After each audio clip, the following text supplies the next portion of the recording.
Hey everybody, welcome back to the shop today. Today we are going to be working on our 2022 Suzuki DRZ400 Supermoto, and we are going to be attempting to remove that pair valve or that passive air injection valve.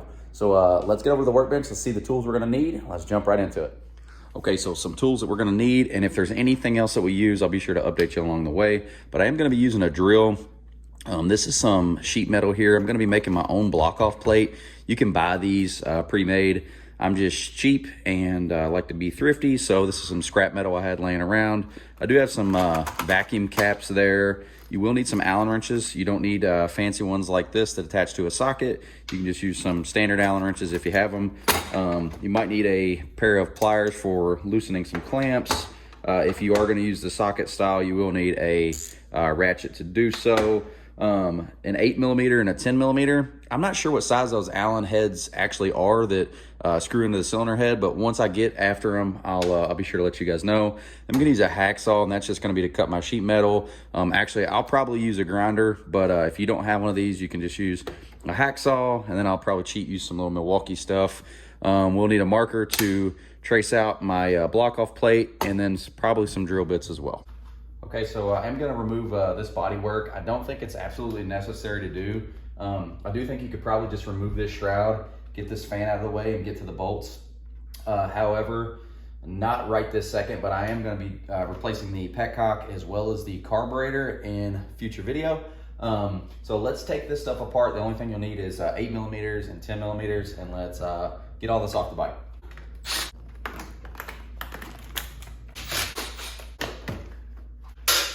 So once you get all your plastic stuff off, you will need to, you don't have to, like I said, I want to take this tank off. There's just two 10mm bolts right here. And to get the whole tank and shroud and everything off, I like to keep these on. I just take the bottom ones off, and that whole unit will come off as an entire assembly.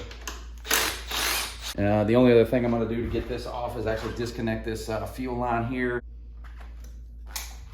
So when you disconnect this fuel line, you will lose a little bit of fuel. You can just leave it in the on position because it is vacuum operated.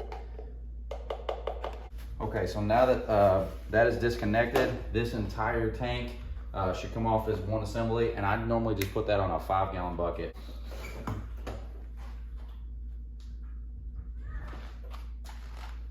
So the pair valve, this is your pair valve. It's a passive air injection system. Basically, it's a secondary air injection system. There's a vacuum line right here. If you have the factory carburetor that goes to the carburetor and it pulls a vacuum, this is the line that goes up to your vacuum operated petcock to pull fuel from the tank into the carburetor. This is the other line. So essentially, it creates a vacuum. There's another tube down here that goes to the valve, and it actually pumps fresh air up into here and injects it down into the top of the cylinder head right above your exhaust port. And if you hear backfires and popping on deceleration, that's typically what it is. This pair valve is largely attributed to that. And if you change your exhaust, which this does have an aftermarket exhaust, you do a jet kit and a 3x3 mod, typically that popping is a little bit worse on decel. So we're gonna remove all of this stuff here, and I'll show you what you need to do it. Mine will be a little bit different. I'll do it kind of in a standard way now, but I will be removing this vacuum operated petcock in the very, very near future. So we're just gonna cap it off for now. This is a 2022, so it might be a little bit different. Some of them have air lines, I believe, that come up and go to the air box. This air box actually has a little spot on it where it's capped off from the factory that way. So this is just how mine's set up. So the very first thing I'm gonna do is get rid of this rubber tube, and your tube is here. Now let's actually remove the bolts on this pair valve. It looks like an 8mm and a 10mm. There's a 10mm, and there are some spacers underneath here that will come out with it. So there's your 10. You're gonna want to swap to an 8, and there's a spacer over here as well. Try to do this while the bike's cold because you are working right next to the exhaust, and if not, you will you'll burn the crap out of yourself. This step might not be 100% necessary, but I'm gonna do it anyways. I'm gonna take the skid plate off. There's actually a line that comes down here off of the pair valve, and it goes to a little air valve. It's kind of hidden behind the skid plate, so I'm gonna pull this off. It's just 4 10mm bolts.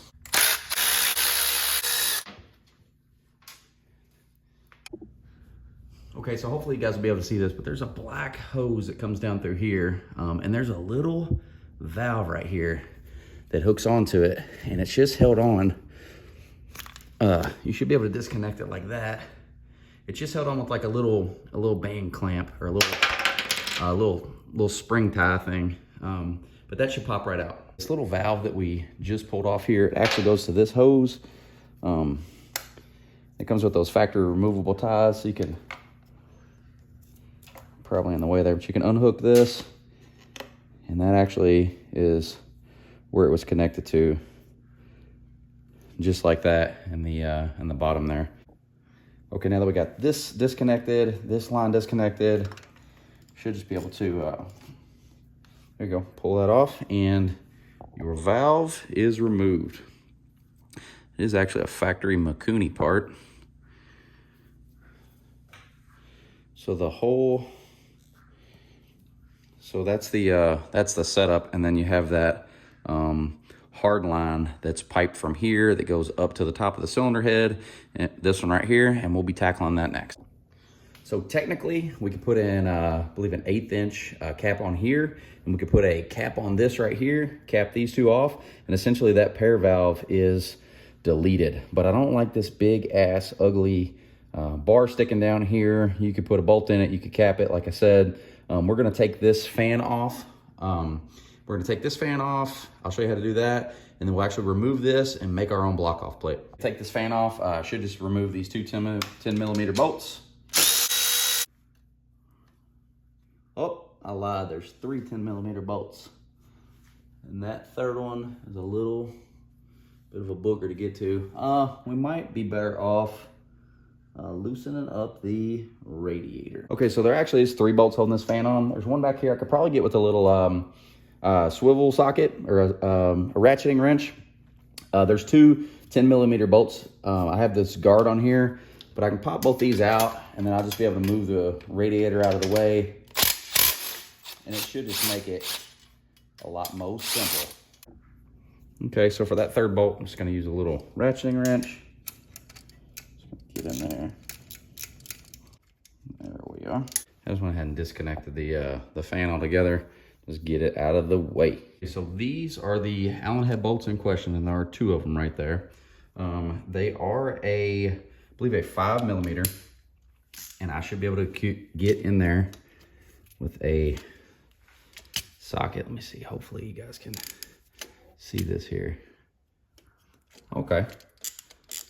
All right, so that wasn't that bad. They're not super tight like you would think being hooked to a cylinder head. All right, so bolt number 2's out. And this, oh, there you go. Okay. So there is looks like there is a gasket on there. Maybe, real thin little gasket.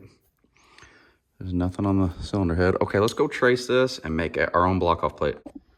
Well, I was never accused of being an artist, but that's what we got, so let's cut this out.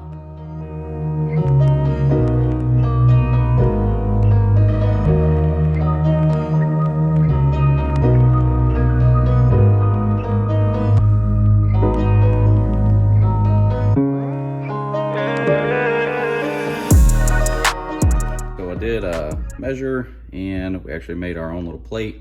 Now it's time to drill some holes, and I did check to see, and it is the same size. It's not perfect, but it will work. So I have an assortment of drill bits here. Let's step up until we get our holes in.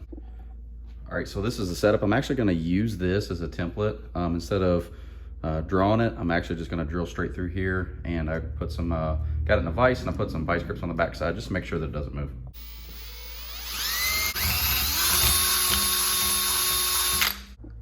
Okay, we got it flipped, and we're gonna go up again. And the final drill bit size I'm using is actually a 15/64.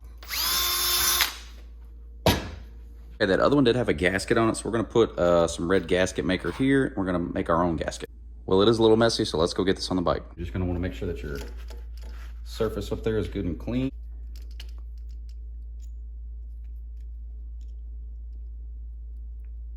You'll put both of your bolts on there.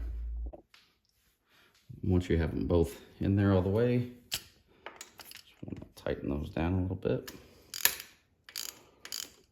Not super tight. This is aluminum. So it might be somewhat hard to see, but there is my block off plate. There's my 2 screws. It is nice and snug. Okay, so we just installed our block off plate. That's done. I'm gonna go ahead and cap this vacuum line off. I have it here. I hate that this is yellow. I absolutely hate the color yellow, but whatever. So that vacuum line is blocked off. Now all we gotta do is get the bike back together.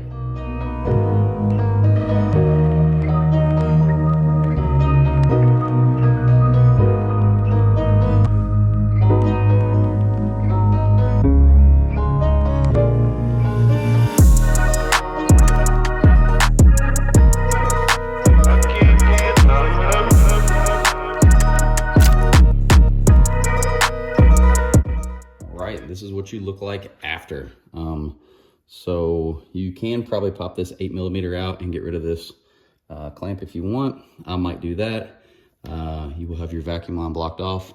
This will change, like I said, in the future, because I will be going to a non-vacuum operated petcock, and I do have an FCR39 carb on the table, so we will be doing that next. But yeah, we got our block off plates in, got everything back together. Let's fire it up. All right, let's fire this up. This bike hasn't probably been started in, I would say, at least 3 weeks, maybe 4 weeks. And it is almost December outside, so it's pretty darn cold. Yeah, just to prove it's cold. You can't grab the exhaust like that when it's hot, so it is cold.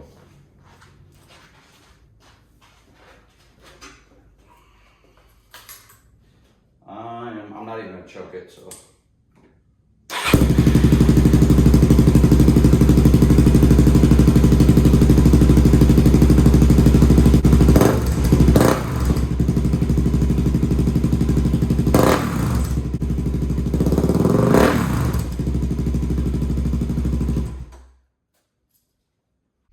Okay, so these are all the parts we took off. You actually have your spacers here, your part that actually connected to the cylinder head, the actual valve assembly itself, and I did go ahead and remove that little wire holder, as well as the factory wire tie. This is a little sneak peek of what's coming next. You already know what that is. Ooh, baby. This is that non-vacuum operated petcock I was talking about. I'm a little worried about this because this nipple doesn't face down, it faces out. So we might have some challenges to overcome, but we will make it happen.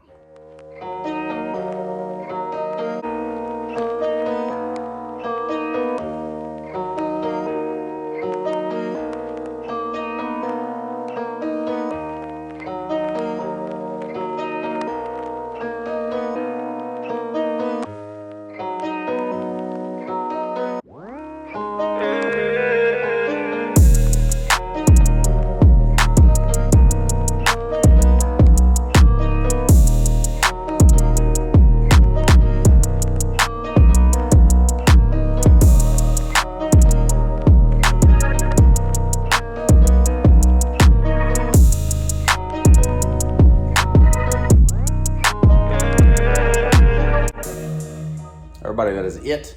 Pretty simple to do. I searched for a video like this. Spicy 110 has a really good video explaining exactly what the pair valve does and how it injects air back into your exhaust system, etc. But I wanted something that actually showed detailed how to get it out, how to block it off, etc. I do have quite a few videos kind of stacked up, so I'm not sure when you'll see this. Like I said, it is almost December. But yeah, as always, I appreciate everybody for watching. Until next time, thank you. Take care. Let's see. Remove seat. Yep. Tank. Yep. Skid plate.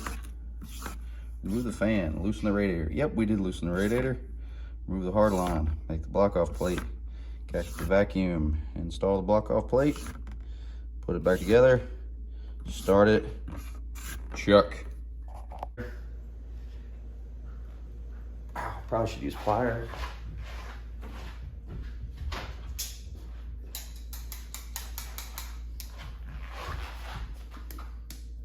It's just 4 10mm bullets. It is not. Oh, because I got a 12mm. And that's going the wrong direction.